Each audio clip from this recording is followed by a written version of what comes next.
So one of the most common comments I get having a classic car repair shop is, oh man, I miss them when they're easy to work on, like all of these cars out here.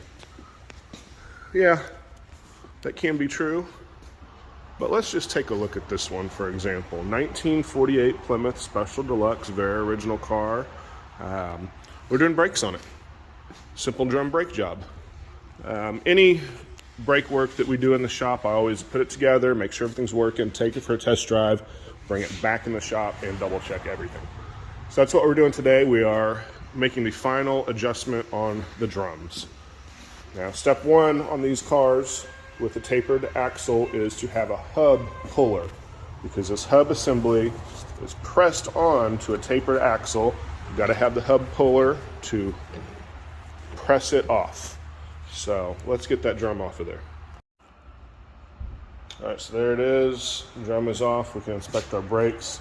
Now, as you can see, after one test drive, we're wearing a little bit high on the shoe. So we need to make some adjustments to this. Now, there are two adjustments. There is an adjuster back here. This adjuster bolt right here on the backing plate, there's two of them. Adjust this cam right here, and that'll move the brake shoe in and out. But we have a major adjuster down here. This cam right here moves the brake shoe up and down. So that's going to correct our wear pattern that we have there.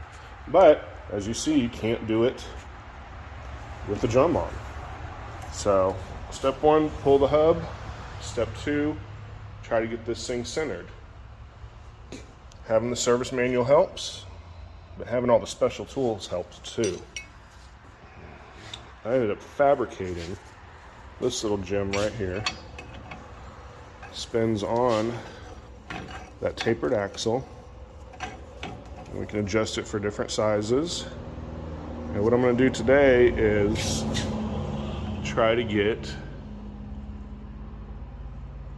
even wear lined up to the center of the spindle, and that won't give us the full adjustment on the drum, but at least center the shoes with our major adjustment, and then we can go back and do our fine adjustment to get the play right once the drum is on. So not difficult, just time consuming, and having the service manual helps. Having the proper tools helps. And then we're going to do that to the front as well. I'm going to take our special tool on here where we have the major adjustment, dual wheel cylinders, that's fun. And then our minor adjustment back here. Kind of see how minor adjustment moves that cam back there. And that affects our shoes. So let's get it done. There we go. We came down and a little bit out. Full contact on the whole thing. So now I know we're centered. When I put the drum back on, we can get our tension correct with these cams on the back. So service manual says brake centering gauge, which I've built, or an axle type lining grinder is required to ensure that the brakes are being adjusted properly. Didn't think I would need one, but I've got a pretty interesting little, I think it'll be fine, but this particular shoe is only centering up on that outside edge.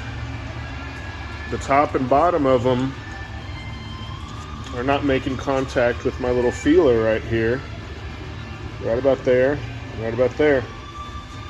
So it'd be really cool to have a grinder that bolted up to the axle to really center these things properly, but you know, I think with our little gauge getting them centered, I think we'll be all right. So We'll see. All right, front setup.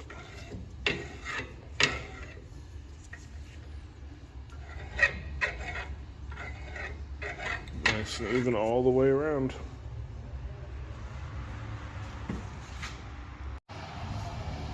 All right, so here we are, our final adjustment. You can see this is the bolts where the cams are. I need to adjust them both equally. So I've got them backed off right now.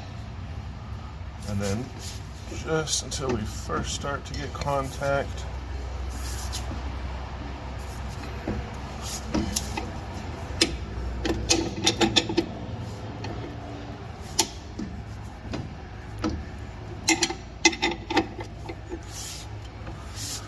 right about there. And there's where it starts to get tight. So get tight, back it off of here. Get it tight. Right there. Back it off just a hair. Should be perfect right there. So here's the fine adjustment on the front. Get it tight. Back it off just a hair.